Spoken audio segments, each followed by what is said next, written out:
But now, Chris, what wasn't amazing is the fact that England sadly finished fifth. Like Jamie said, you were kind of lucky to escape it. You're on the other side of the world now. But I suppose, as watching on as a fan, what were the things that you kind of found most frustrating with England? It was a massively tough campaign for England, I think. And I know other teams dealt with it probably a lot better than English players did and the English team did. And I think in terms of that COVID bubble, players only being able to go home once or twice throughout the 2-month campaign is definitely a factor, especially when things aren't going well.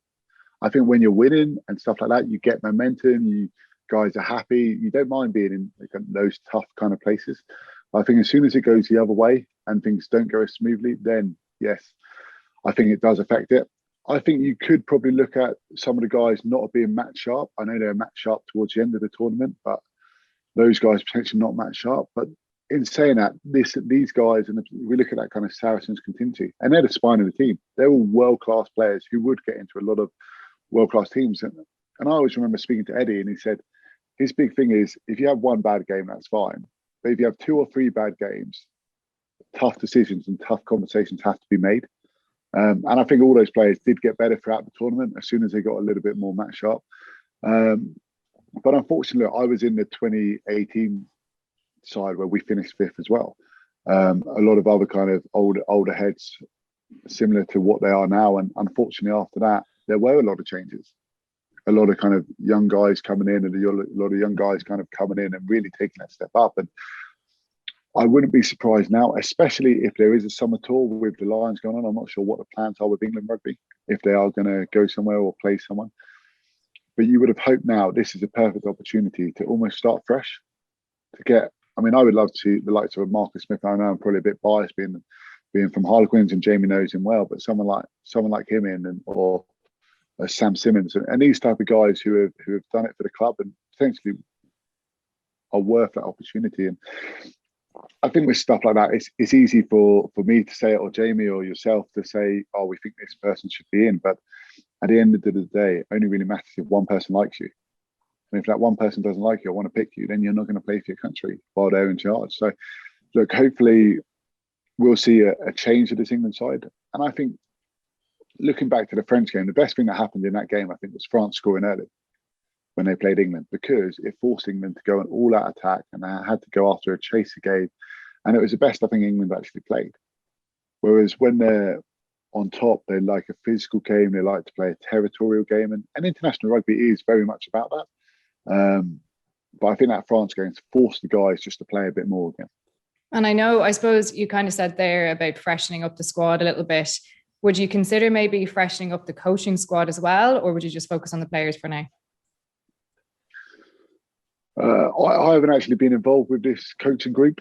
I could see a couple of changes from an outsider's perspective, but not known. I don't think Eddie's going anywhere. I think Eddie is still very much the man to kind of taking them forward and continue to get the best out of these guys. And yes, there is a blip, and he's had this blip before in 2018, hasn't he? And then went on to get to the World Cup final. We look back to that incredible game against New Zealand in the semi-final. So I very much believe he is the right man to take it forward. Do I think there'll probably be other changes? I think so.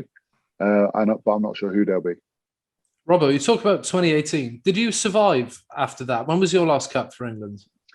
So my last cap was the summer after that. So the summer after that, and then I got injured just before the following autumn series. And unfortunately, I did a knee, and it didn't clear up until towards the back end of the Six Nations. And then all of a sudden, someone else has come in, they're playing well, and you miss that opportunity. And you know how it is, especially with international rugby. You give anyone a glimpse, and they take it, they grab it with both hands. They've been waiting in the wings, haven't they?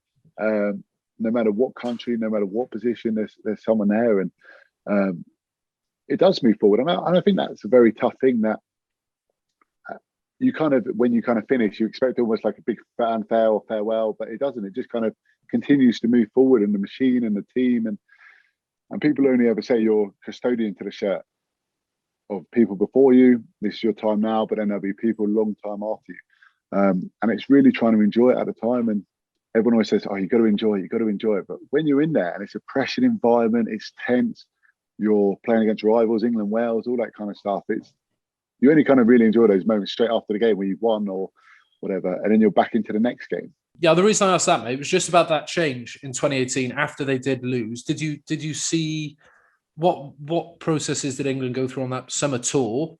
You know, did they pick new players? You know, when you do think back, did they try to play a different way? Was there a different energy about the group because you had lost previously? Did they kind of this bounce back, right? You know, we're coming out swinging. Yeah, look, I think a lot of it, and you look back to that squad, and a lot of it, in all honesty, probably didn't happen until the World Cup camp and the build up to that. Because you look at the likes of Dylan Hartley was involved. I was kind of in and out of training. A Mike Brown, a James Haskell, a Danny Kerr, all these type of big experienced players who were very heavily involved under the Eddie regime were gone. And I think that's the thing with Eddie. He doesn't have an issue making these tough decisions. If it's the right thing for the team, he'll make it. Or if he feels it's the right thing for the team, he'll make it. And personally, I couldn't argue with that. I looked at Curry, I looked at Underhill, and of course, I wanted to go to the World Cup, and I would have given everything to have another opportunity and all that kind of stuff. But those two were both absolutely incredible. They were superb, and even now they're England's best back row for sure. I think with Eddie, and what I admire the most about him, he's a perfectionist. He works hard, and yes, he challenges the players, he challenges the coaches, but he challenges himself as well. So little things like, in between every camp, he'll go away and study a different organisation. So he'll go to watch the Tour de France, the hardest endurance event in the world, and think, what recovery are they doing to be able to ride 100 miles every day for 3 weeks or whatever it is? And I remember he went to go and watch Pep Guardiola when he was at Bayern Munich and saw the intensity at which they trained at and brought that back. And he brings all these little things back and he puts it into what he wants and what he needs. And even when we were kind of building up to the World Cup, he said, everything's about the World Cup. Judge me on the World Cup. Judge me on that. So we would go into an autumn camp, train one way. We would then go into a Six Nations campaign, train a completely different way. Then we go on a summer tour and train a different way again. Because he's always looking for that perfect remedy of what. And he was half a game away from winning the World Cup, whatever it is. They were slightly off or a game away. And yeah, he's definitely always looking to improve. And I know he'll take this loss hard and this kind of Six Nations campaign very hard in itself. But I know, knowing the man and knowing the type of person he is and the person he is, he'll want to leave no stone unturned to why it happened and how does he rectify it. Yeah, that leaves me a little bit scared because any wounded side often bounce back stronger. So yeah, it's good. Great to have that insight because yeah, that scares me now for England in 2023. Look, I agree with Chris. There has to be change. Like you can't go through a campaign like that without there being change. Whether that's playing squad, whether that's the way they want to play the game, or whether that's coaches. So there will be change. It's just a question of where. But yeah, it'll be interesting to see how they adapt. And reflecting Chris's words, I think it as painful as it is for England in the present, it's going to stand them in good stead. They would have learned a lot about themselves over the last few months, and as I said, it's a bit scary moving forward because they will adapt, they will learn, and they will change.